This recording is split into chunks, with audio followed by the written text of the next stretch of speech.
अब तक आवाज जा रही है? एक बार देखिए तो सभी लोग।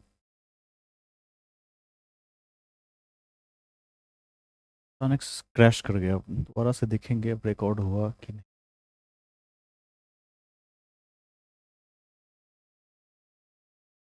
आगे चलते हैं। तकनीकी समस्या के कारण हम हट गए थे बीच से। मूल बातों पर आते हैं। कहाँ थे?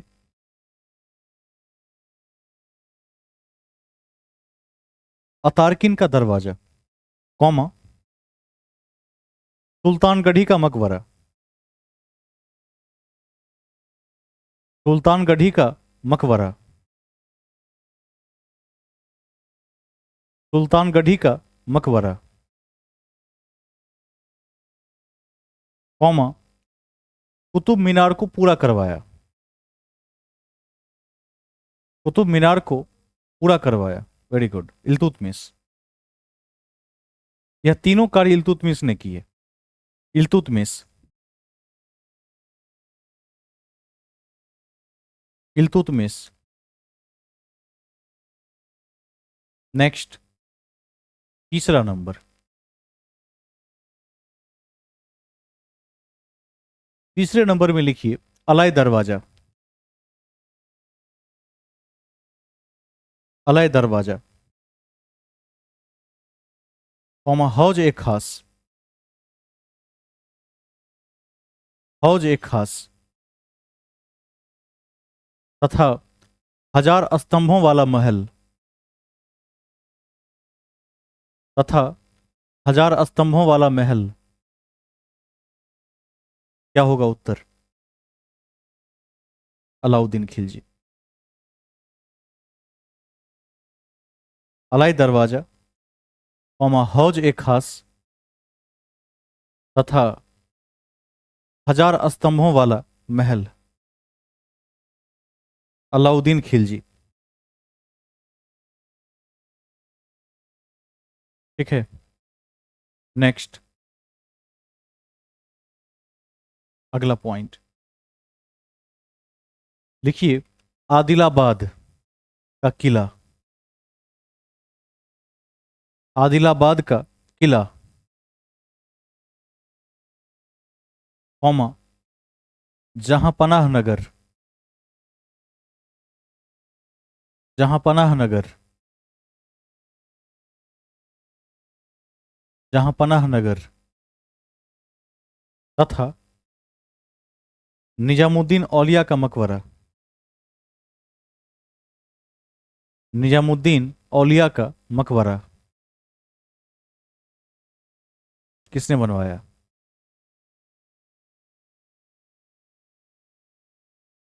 जल्दी बताएंगे। किसने बनवाया? मोहम्मद बिन तुगलक। गुड, लिख दीजिए मोहम्मद बिन तुगलक।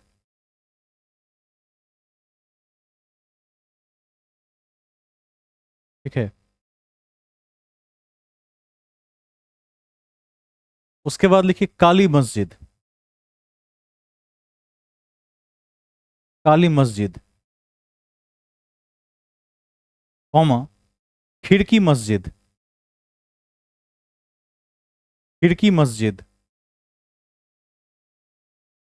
कौमा, काबा मस्जिद। काबा मस्जिद, कौमा, फिरोज शाह का मकबरा। फिरोज शाह का मकबरा और फिरोज शाह कोटला शहर। और फिरोज शाह कोटला शहर किसने बनवाया?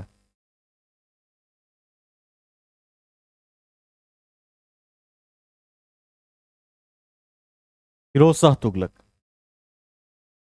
फिरोज शाह तुगलक।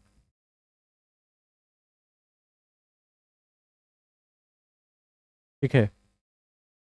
नेक्स्ट लिखिए इसके बाद मोठ मस्जिद।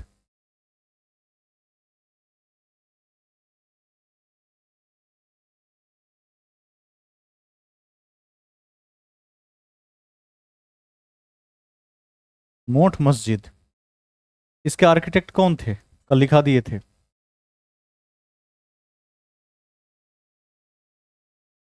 किसके काल में? किसके समय में? Very good. सिकंदर लोदी के समय में, SL। सिकंदर लोदी। सिकंदर लोदी ने आगरा शहर की स्थापना कब की थी?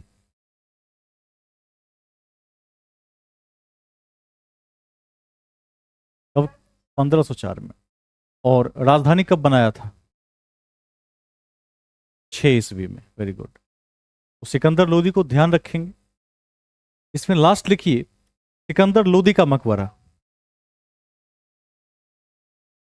सिकंदर लोदी का मकबरा।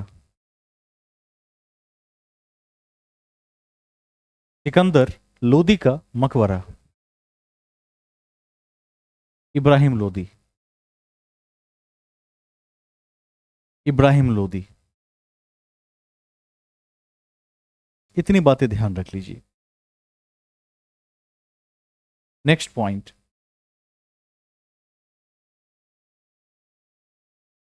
लिखिए। बैजू बावरा, स्टार देकर नीचे। बैजू बावरा, गोपाल नायक। बैजू बावरा, गोपाल नायक और मोहम्मद शाह। और मोहम्मद शाह अलाउद्दीन के समय के प्रसिद्ध संगीतज्ञ थे। अलाउद्दीन के समय के प्रसिद्ध संगीतज्ञ थे।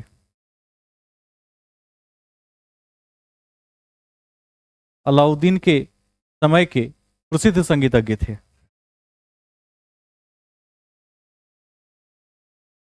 ध्यान रखिएगा। Next point.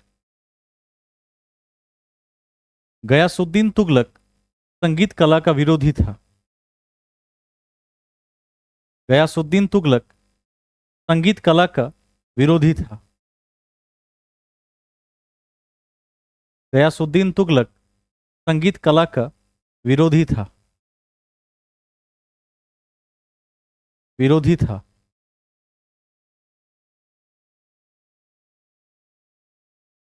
नेक्स्ट पॉइंट लिखिए। अमीर खुसरव या खुसरो सल्तनत काल का सर्वश्रेष्ठ संगीतज्ञ था।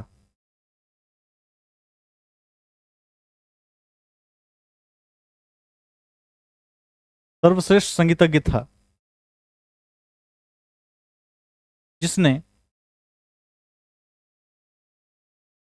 जिसने अमन, गोरा एवं सनम जैसे रागों का आविष्कार किया। जिसने अमन, गोरा और सनम जैसे रागों का आविष्कार किया। रागों का आविष्कार किया। ठीक है, तो ध्यान में रखेंगे। ये बता दिया था कि सितार का आविष्कार किसने किया था।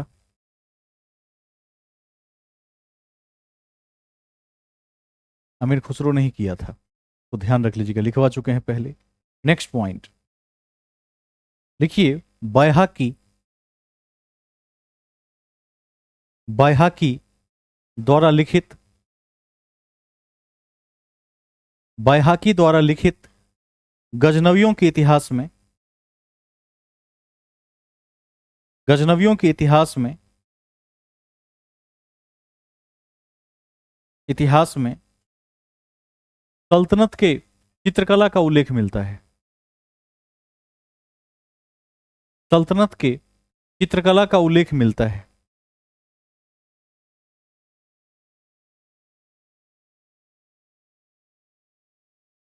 उल्लेख मिलता है। और एक क्वेश्चन है, तबकात ए नासरी के लेखक कौन थे? मिनहाजुस सिराज थे। इनके विषय में भी एक पॉइंट लिख के रख लीजिए। देखिए नेक्स्ट पॉइंट में, मिनहाज उस सिराज द्वारा रचित, मिनहाज उस सिराज द्वारा रचित तबकात ए नासरी में, तबकात ए नासरी में, तबकात ए नासरी में भित्ति चित्र का प्रथम साक्ष्य मिलता है। भित्ति चित्र का प्रथम साक्ष्य मिलता है। भित्ति चित्र का प्रथम साक्ष्य मिलता है। ध्यान रखेंगे इसे।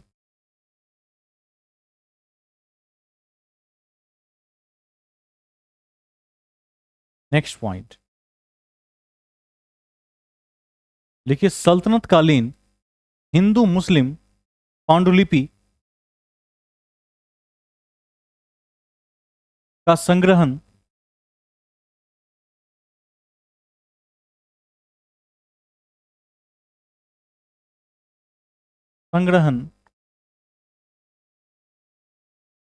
अमीर खुसरो के हमसा में किया गया है। अमीर खुसरो के हमसा में किया गया है। हमसा में किया गया है।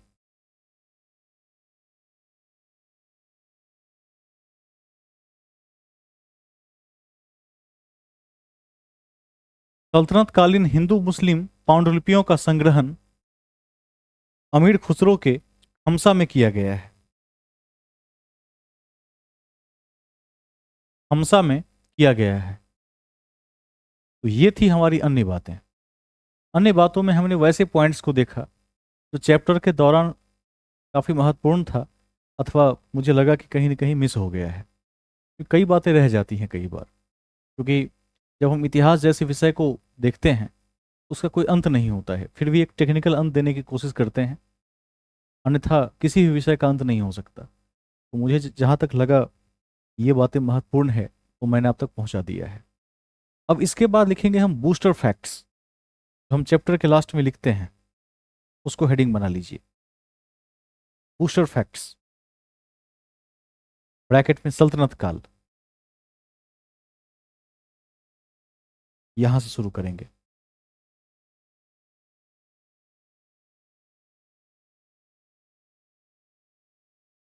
Booster facts.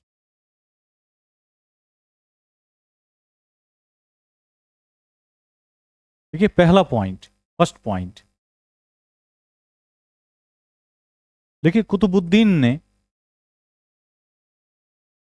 कुतुबी,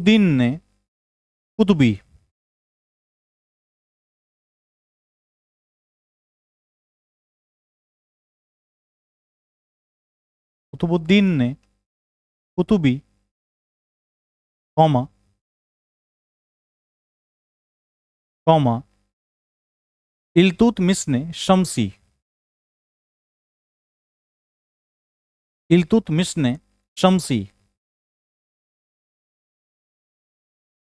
इल्तुतमिश ने शमसी, जबकि बलवन ने बलवनी राजवंश की स्थापना की। जबकि बलवन ने बलवनी राजवंश की स्थापना की।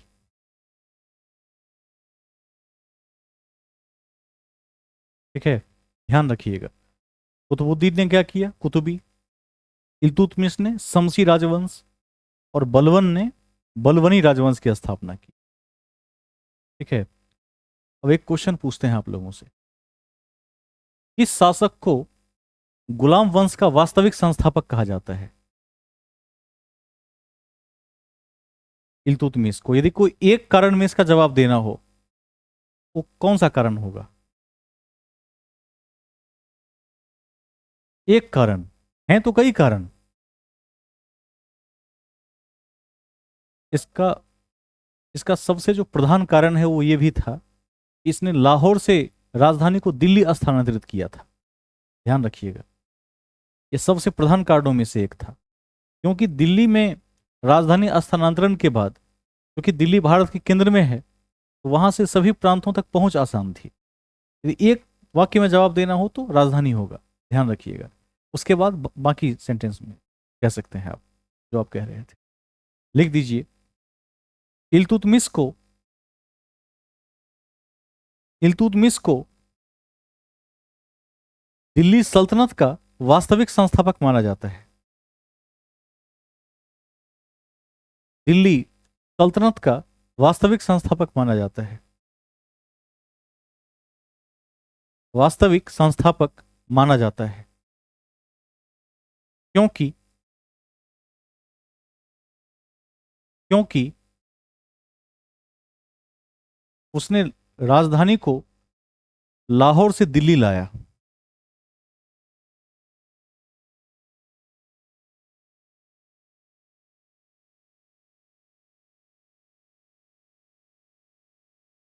राजधानी को लाहौर से दिल्ली स्थानांतरित किया। ध्यान रखिएगा, स्थानांतरित किया। नेक्स्ट पॉइंट देखिए, बलबन ने फिरदौसी के शाहनामा में बलबन ने फिरदौसी के शाहनामा में फिरदौसी के शाहनामा में स्वयं को अफरासियाब वंश का घोषित किया है।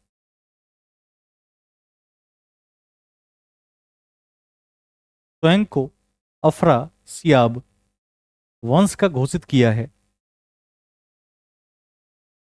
एवं प्रशासन को ईरानी आदर्श के रूप में सुव्यवस्थित किया है। प्रशासन को ईरानी आदर्श के रूप में सुव्यवस्थित किया है। डबल टिक कर लीजिए इसे।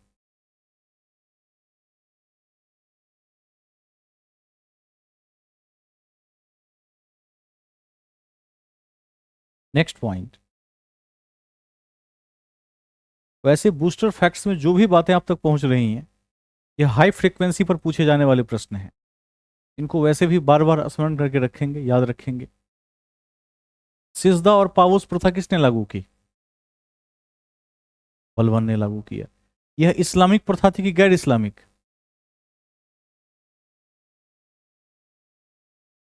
ये गैर इस्लामिक थी, ध्यान रखिएगा, ठीक है। और नवरोज त्योहार किसने शुरू करवाया? बलबन ने ही शुरू करवाया। लिख दीजिए, बलबन ने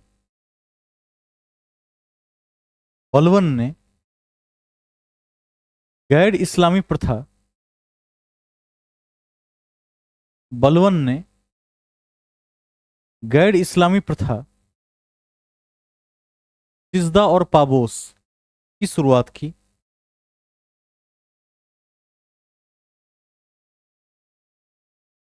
सिजदा और पाबोस की शुरुआत की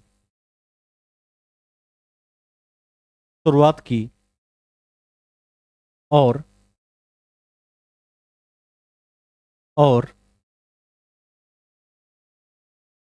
ईरानी त्योहार नवरोज प्रथा या नवरोज प्रथा की शुरुआत भी की।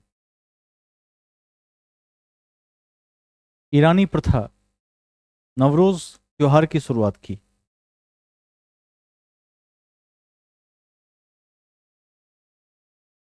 ठीक है। अब अगला क्वेश्चन आप लोगों से है, यदि प्रश्न पूछ दे कि संपूर्ण दिल्ली सल्तनत में सबसे कम शासनकाल किस वंश का रहा और सबसे अधिक शासनकाल किस वंश का रहा, तो क्या जवाब देंगे? Very good, very good. Khilji Syed से भी कम है, शासक ही नहीं है, बहुत कम है। लिख दीजिए, लिखिए, सल्तनत प्रशासन में सबसे छोटा कार्यकाल खिलजियों का रहा।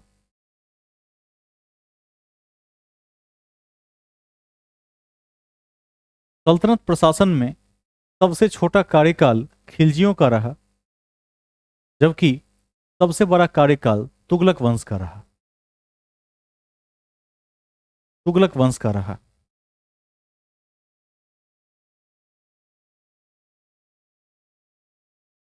ठीक है, ध्यान रखिएगा।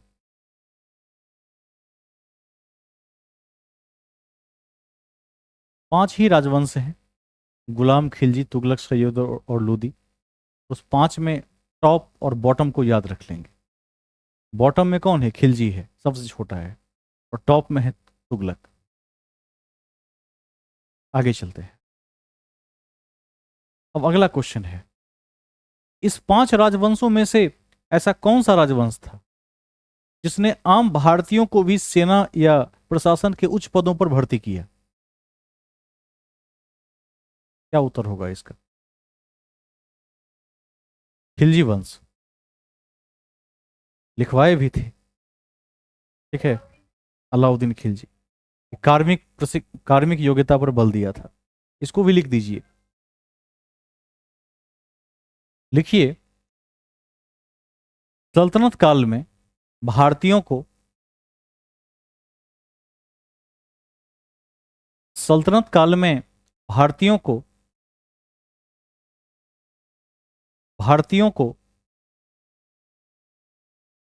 प्रशासन के उच्च पदों पर भारतीयों को प्रशासन के उच्च पदों पर उच्च पदों पर खिलजियों ने नियुक्त किया।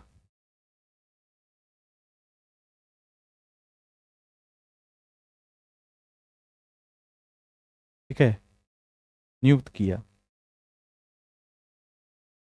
अब एक तथ्य मैं लिखवा चुका हूं, चर्चा करके छोड़ देता हूं। जलालुद्दीन खिलजी ने लगभग 4 से 5 हजार मंगोलों को क्या किया? घुटने के बल बैठा दिया और उनसे इस्लाम कबूल करवाया। और दिल्ली में एक जगह है मंगोलपुरी, जहां उन्हें बसाया। और वे क्या कहलाए उसके बाद? नवीन मुसलमान कहलाए।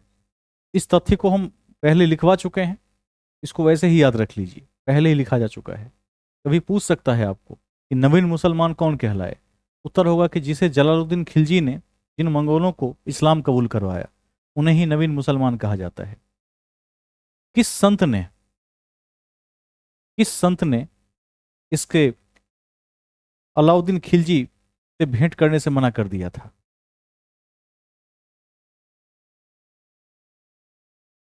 वेरी गुड, लिख दीजिए। निजामुद्दीन औलिया ने अलाउद्दीन खिलजी से भेंट करने से मना कर दिया था। निजामुद्दीन औलिया ने अलाउद्दीन खिलजी से भेंट करने से मना कर दिया था।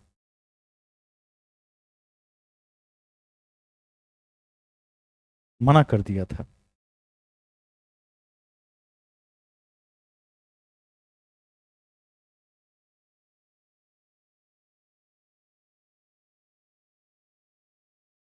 नेक्स्ट पॉइंट, अगला बिंदु देखिए। चित्तौड़ के शासक राणा रतन सिंह की रानी का नाम पद्मिनी था। पद्मिनी था। चित्तौड़ की शासक चित्तौड़ के शासक राणा रतन सिंह की पत्नी का नाम पद्मिनी था। पद्मिनी था। ठीक है, अगला क्वेश्चन है कि किस संत ने किस शासक को कहा था कि हुजूर अभी दिल्ली बहुत दूर है? किसे कहा था? गयासुद्दीन तुगलक को कहा था। ध्यान रखिएगा, जब वो बंगाल अभियान से दिल्ली लौट रहा था। रास्ते में ही उसकी मृत्यु हो गई। क्योंकि हम ये पढ़ चुके हैं, ऐसे ही एक बार कॉपी देख लेंगे इसी बहाने। नेक्स्ट पॉइंट लिखिए, सल्तनत काल में भू राजस्व का सर्वोच्च ग्रामीण अधिकारी चौधरी होता था।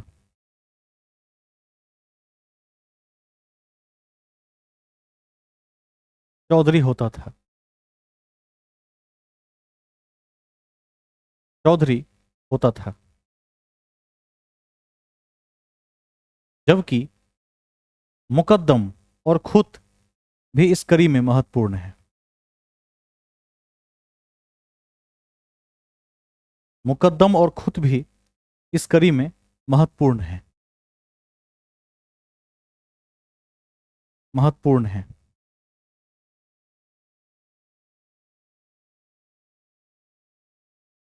ठीक है।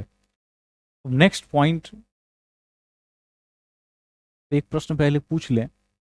अलाउद्दीन खिलजी ने राजधानी कहां बनाई थी? सीडी को बनाई थी। और क्यों बनाई थी सीडी में? मंगोलियन अटैक से बचने के लिए 1304 में सीडी को राजधानी बनाया था। इसको भी लिख दीजिए। हाँ, दीवार भी बनाया था, लिख दीजिए। क्योंकि सीडी का किला जो है, किले की दीवार इतनी ऊंची कर दी गई थी ताकि अटैक ना हो सके। देखिए, अलाउद्दीन खिलजी ने मंगोल आक्रमण से बचने के लिए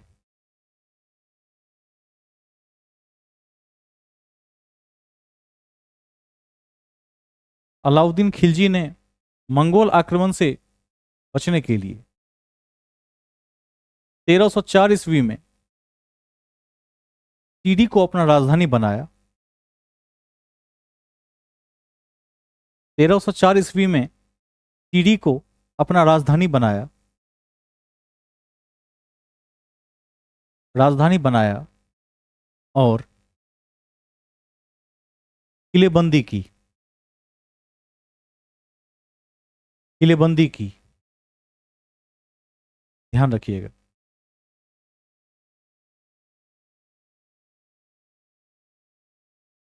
तो अगला क्वेश्चन है कि किस व्यक्ति ने किसे पृथ्वी का सुल्तान कहा, सुल्तानों का सुल्तान कहा, युगों का अधिपति कहा, किसे कहा?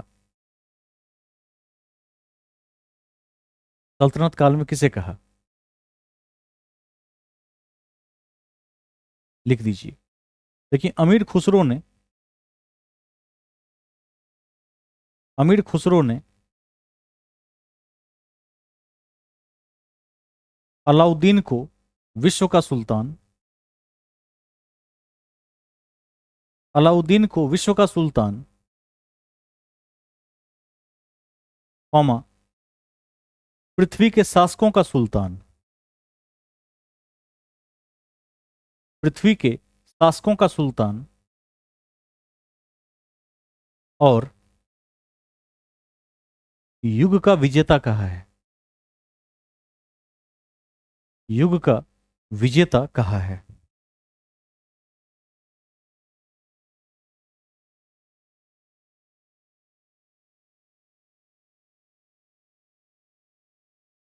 ठीक है, तो ध्यान रखिएगा।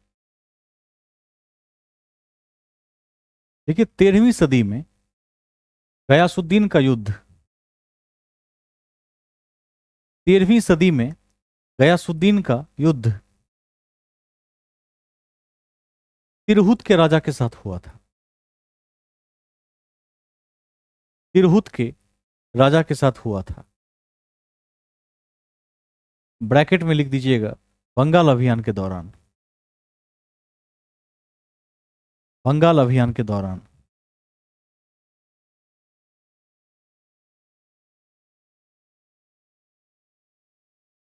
नेक्स्ट पॉइंट, अगला बिंदु लिखिए, अलाउद्दीन खिलजी ने बाजार नियंत्रण की व्यवस्था को देखने के लिए अलाउद्दीन खिलजी ने बाजार नियंत्रण के व्यवस्था को देखने के लिए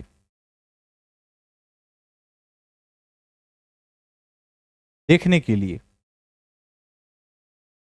मलिक मकबूल को मलिक मकबूल को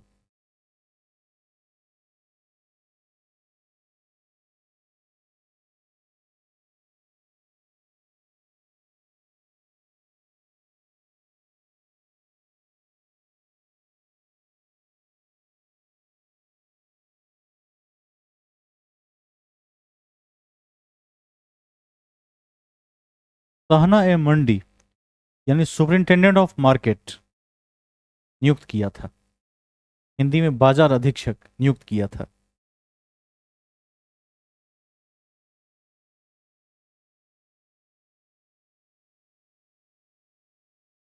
ठीक है। सहना का अर्थ क्या होता है? बाजार होता है, तो ध्यान में रखेंगे। अगला बिंदु देखिए, अलाउद्दीन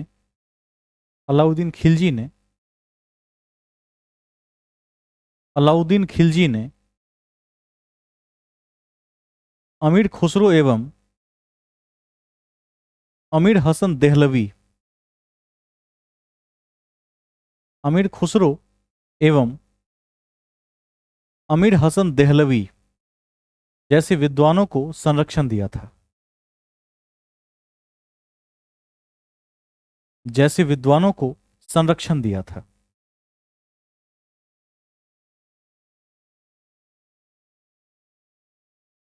अमीर खुसरो एवं अमीर हसन देहलवी अमीर हसन देहलवी जैसे विद्वानों को संरक्षण दिया था।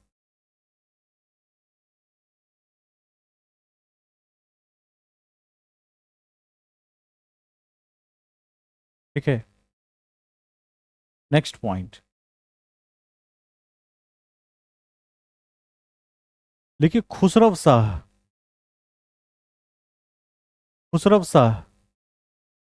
हिंदू से परिवर्तित होकर मुसलमान बना था।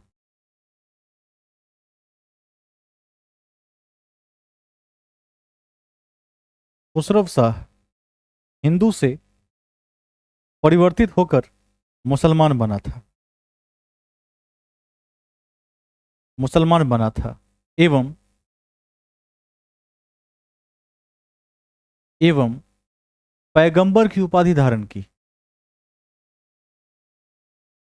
एवं पैगंबर की उपाधि धारण की।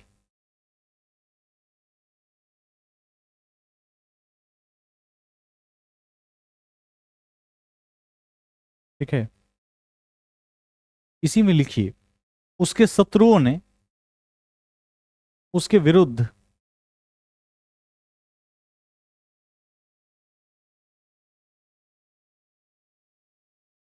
उसके विरुद्ध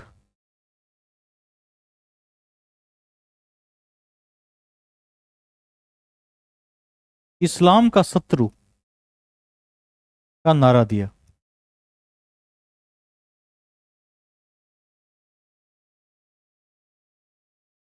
इस्लाम का शत्रु का नारा दिया। इसका अर्थ आप लोग समझ पा रहे होंगे कि हिंदू से परिवर्तित होकर क्या बना था? मुस्लिम बना था। जो इस्लाम वाले थे उन्होंने क्या कहा? कहा कि ये इस्लाम का शत्रु है। ध्यान रखिएगा, आगे चलेंगे। नेक्स्ट पॉइंट लिखिए, अगला बिंदु, राजमुंदरी के अभिलेखों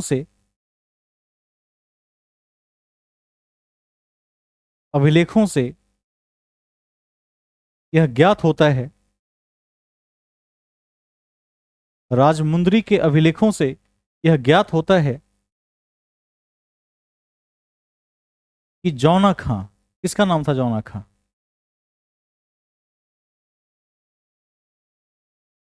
जौना खां किसका नाम था? वेरी गुड, मोहम्मद बिन तुगलक। तो राजमुंदरी के अभिलेखों से यह ज्ञात होता है कि जौना खां, ब्रैकेट में लिख दीजिए एमबीटी, याद रहेगा। जौना खां को दुनिया का खान कहा गया है। दुनिया का खान, खा कर ना, खान कहा गया है।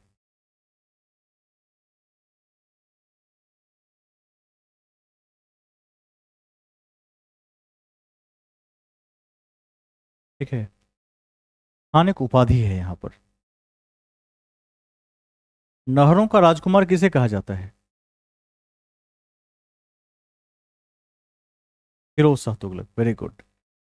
वैसे कक्षा के दौरान हमने चर्चा भी की थी, एफएसटी ने तुर्स नामक एक कर भी लागू किया था, लिखवाए थे। तो ध्यान रखिएगा कि यह कुल उपज का कितना होता था। क्वेश्चन भी पूछे थे उस दिन, 1/10। सब भूल गए। प्रश्न भी पूछे थे उस दिन, 1/10 होता था। और यह उलेमाओं के स्वीकृति से, ठीक है, यह उलेमाओं के स्वीकृति से लागू किया था। विष्णु जी कुछ कहना चाहते हैं? हाँ, पूछे भी थे उस दिन, ध्यान रखिएगा, नहीं भूलेंगे इस सब को, लिखिए। देखिए, कई नहरों के निर्माण के बाद, कई नहरों के निर्माण के बाद, कई नहरों के निर्माण के बाद उलेमाओं की स्वीकृति से, उलेमाओं की स्वीकृति से, उलेमाओं की स्वीकृति से एफएसटी ने, एफएसटी ने तुर्स नामक सिंचाई कर लागू किया। एफएसटी ने तुर्स नामक सिंचाई कर लागू किया, लागू किया, जो उपज का 1/10 होता था, जो उपज का 1/10 होता था।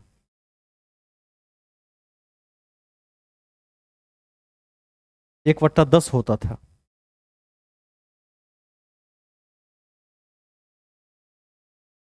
नेक्स्ट पॉइंट, देखिए, फिरोज शाह तुगलक ने अपने भाई जौना खां की स्मृति में, फिरोज शाह तुगलक ने अपने भाई जौना खां की स्मृति में, स्मृति में जौनपुर नगर की स्थापना की।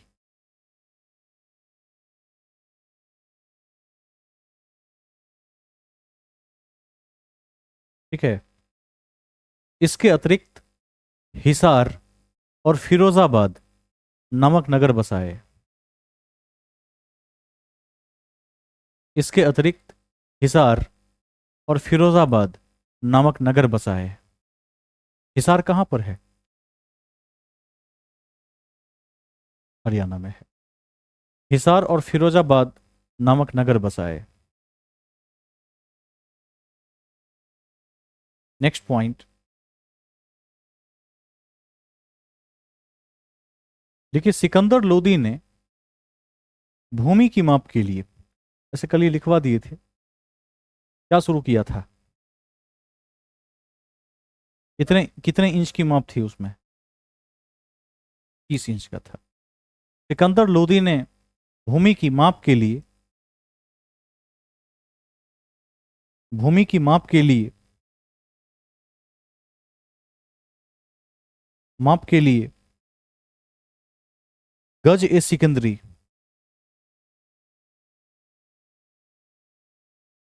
गज ए सिकंदरी नामक, नामक पैमाने की शुरुआत की।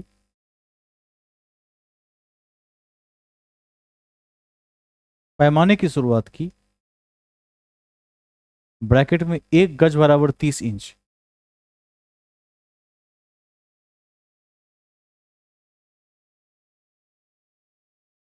ठीक है, अब एक पॉइंट जो कल लिखवाए थे वो भी पूछ लेते हैं। सिकंदर लोदी ने एक आयुर्वेदिक ग्रंथ का, क्या हरियाणा में है? दोबारा विष्णु जी पूछिए।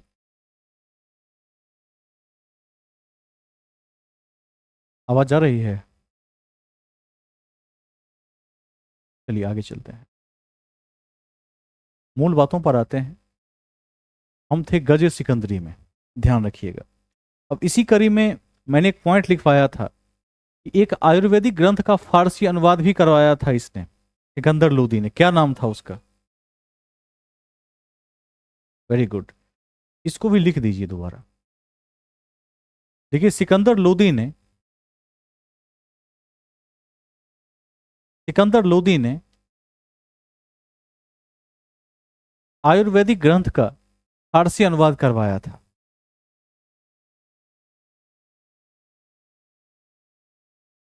फारसी अनुवाद करवाया था।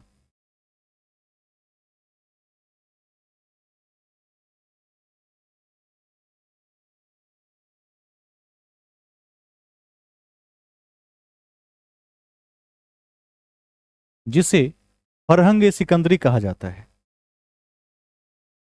कहीं कहीं पर फारंग सिकंदरी भी लिखा मिल जाएगा, तो याद रख लीजिए।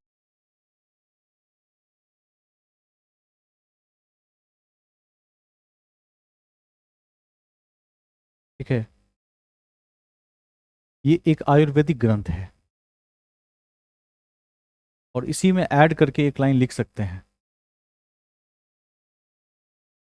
देखिए, इसी समय गायन विद्या का सर्वश्रेष्ठ ग्रंथ, इसी समय गायन विद्या का सर्वश्रेष्ठ ग्रंथ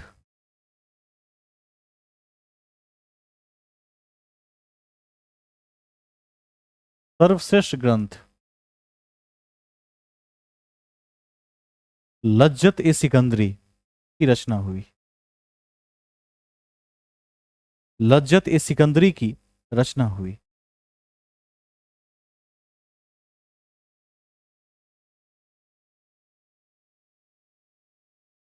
ठीक है, एक आध बात और लिख दीजिए इसमें।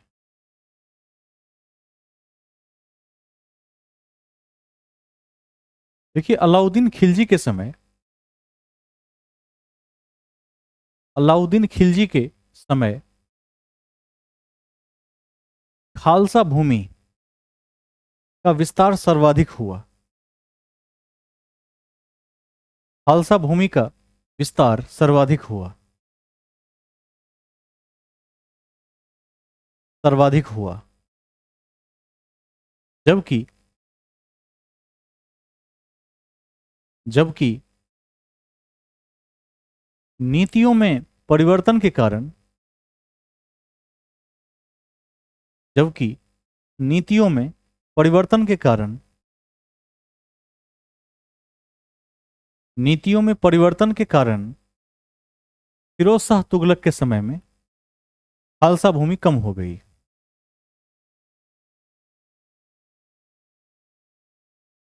नीतियों में परिवर्तन के कारण फिरोज शाह तुगलक के समय में खालसा भूमि कम हो गई।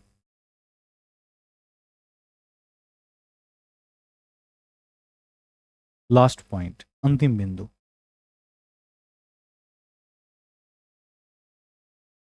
लिखिए, डैश के दरबार में सबसे अधिक गुलाम रहते थे। क्या उत्तर होगा? Very good, Firoz Shah Tughlaq. लिख दीजिए, फिरोज शाह तुगलक के दरबार में सबसे अधिक गुलाम रहते थे। फिरोज शाह तुगलक के दरबार में सबसे अधिक गुलाम रहते थे। आप इसको द एंड लिख सकते हैं। सल्तनत काल को हमने समाप्त कर लिया है। इसमें एक टेस्ट सीरीज है जिसमें लगभग 50 प्रश्न हो सकते हैं, वो आपके समक्ष लाएंगे।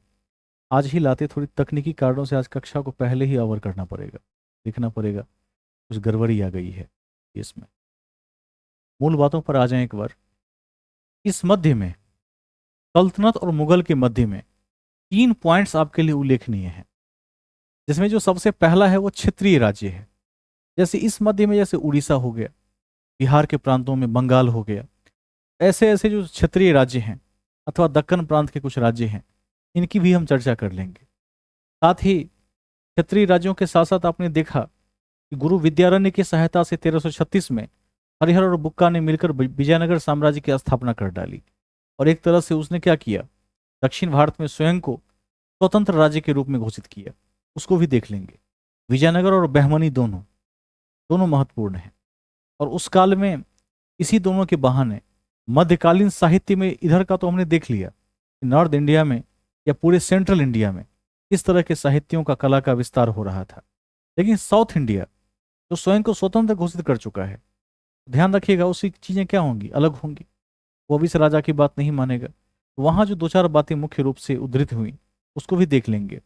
और सबसे महत्वपूर्ण सूफी संप्रदाय को देख लेंगे जो इसी समय की उपज है। क्योंकि इसे हम सिलेबस में इसलिए नहीं लिखते हैं क्योंकि कहीं भी ये फिट नहीं बैठता है, तो इसे सल्तनत और मुगल के मध्य पढ़ लेते हैं। एक कक्षा यदि इसको आप दे देंगे तो तीनों पॉइंट्स के लगभग सार तत्व आप तक पहुंच जाएंगे।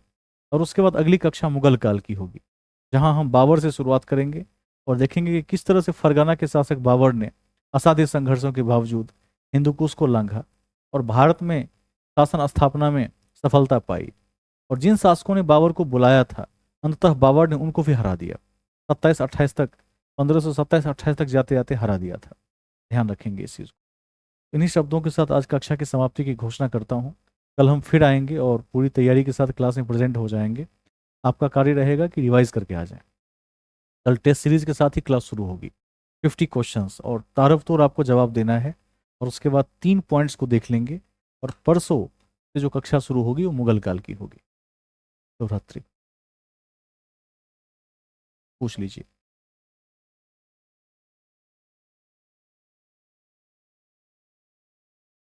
हाँ, ये 13वीं शताब्दी, हाँ, ये वो वाला गयासुद्दीन है, तुगलक वाला, जो बंगाल अभियान पर गया हुआ था। ठीक है, आगे चलते हैं। वहीं से लौटते वक्त इसकी मृत्यु हो गई। तो इनको समाप्त कर देते हैं क्लास। कल फिर से हम 7:30 में इसको जारी करेंगे।